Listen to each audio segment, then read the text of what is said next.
Tamenglong District की TOUSEM Subdivision दा PAIKHATPA जल जीवन मिशन प्रोजेक्ट के SHINMEE सिंह दा PITHOKADABA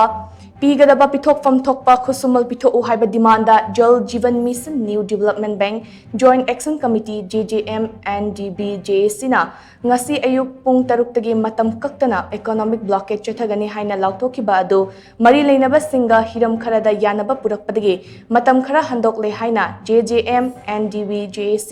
ओइनामलोंग सेगमेंट की कॉन्वेनर अंगम कामेना फोंगदोरक्ली ngarang pangthokhiba paugi mifam amada wafam asi phongdokladuna angam kameina hai Tamenglong district ki TOUSEM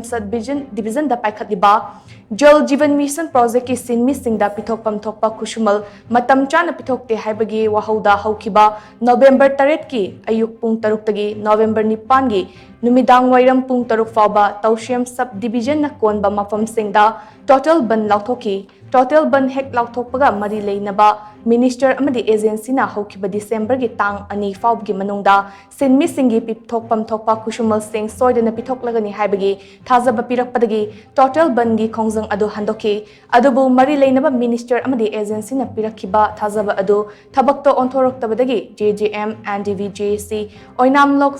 long segment na KHATABA warip ama lauduna December gi tang 15 faubda SHINMEE singi kusumal pijabadi December 13 ki ayuk pung 3 tagi matam KAKTABA economic blockade Chathagani